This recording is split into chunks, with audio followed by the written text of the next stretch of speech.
Hello, everyone. Good morning and happy Thursday. My name is Elena Riley, and thank you very much for joining me this morning, where I take us on our top headlines just to get you started with your day. So let's go head over and start that now with my top headline for the day about our streetcar construction. So, this has been a really hot topic for us here in Omaha, of course. All very interested in how construction's going. So, city officials released an update, this was yesterday, on construction for the Omaha streetcar project. And planners now anticipate that mainline construction will begin on January 5th, where guideways will be put into the street to focus on supporting the tracks. And the work also includes the power systems for the streetcar, including overhead systems, stops, and platforms. And streetcars are expected to begin riding the rails in 2027 for testing with this new timeline, and this is before the line goes into service in 2028. And construction of the Harney Street Bridge is on schedule and is expected to reopen by the end of the year, is what officials tell us. And the I-480 northbound exit to Harney Street is scheduled to reopen early to mid-October, so some good news there. Back in July, Mayor John Ewing Jr. gave a new estimated cost of the project to be $421 million, which is still below the bond cost, which is authorized by the Omaha City Council. This is $440 million.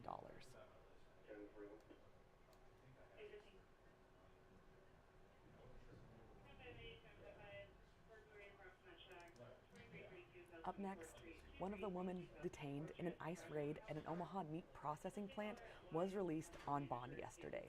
So Sabina Carmona Lorenzo's bond that was originally granted was denied because of an automatic stay rule from ICE.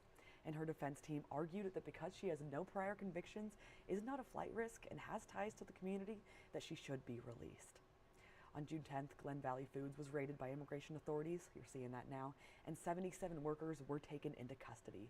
A few detainees were deported, but most were sent to Lincoln County. And yesterday, a district court judge granted the defense's request, and Carmona Lorenzo was reunited with her family. We spoke with the immigration attorney. She told us she is hoping to see similar results for other clients there in the future.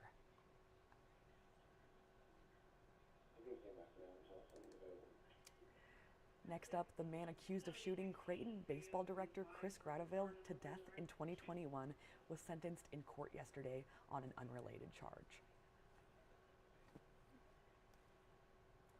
So Liddell Thornton was sentenced to 47 to 50 years in prison on a charge of possession of a gun by a prohibited person. This is 1,324 days of credit as well for him. And he entered a no contest plea for the charge months before the homicide occurred.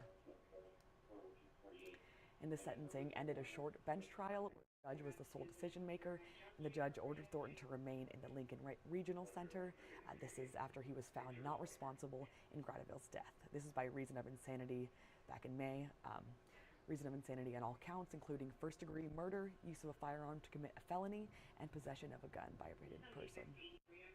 And if Thornton would ever be released from the regional center, he would first serve the 47 to 50 year sentence that was given to him yesterday.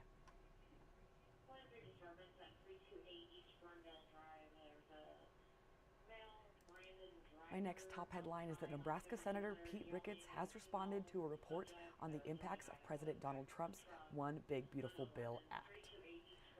This report was released by the Nebraska Department of Revenue on Tuesday. It found that some changes could lower the state's tax receipts. For example, tips, overtime, and car loan interest wouldn't impact state tax revenue.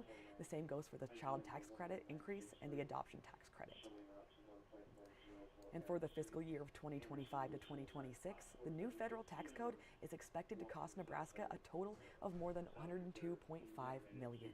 And the report also estimates a total cost of $406.5 million to Nebraska over the next 4 years. This is during a news conference on Wednesday. Ricketts said the bill prevents a tax increase for Nebraska families. I have a quote here from Ricketts as well. He says they did not share any of that with me prior to voting for it, but what we are doing with the One Big Beautiful Bill is something that goes beyond just impacts of avoiding tax increase.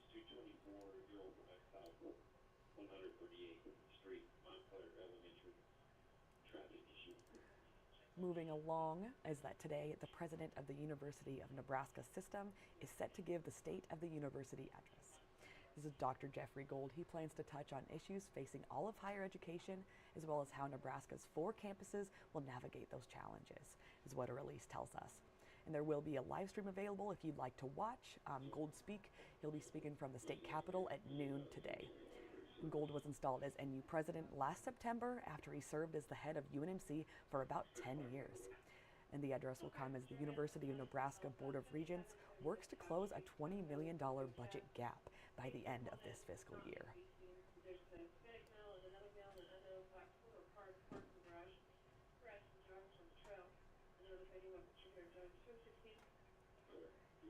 All right, my last headline this morning is that Douglas County Sheriff Aaron Hansen is launching a new initiative to address homelessness. This was just announced yesterday. So in a video posted to the Douglas County Sheriff's Office Facebook page, Hansen called on residents to temporarily open their homes.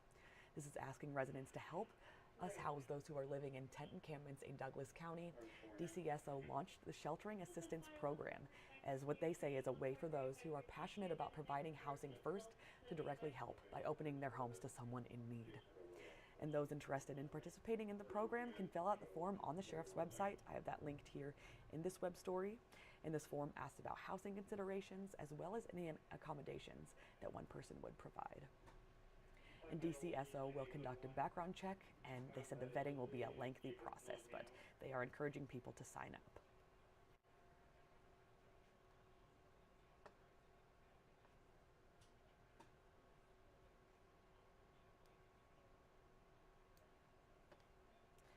All right, we'll head over to our website quick. Here's my web story I bring to you around 6 a.m. every morning with those headlines that we just talked about. So I encourage you to check that out every weekday. Great.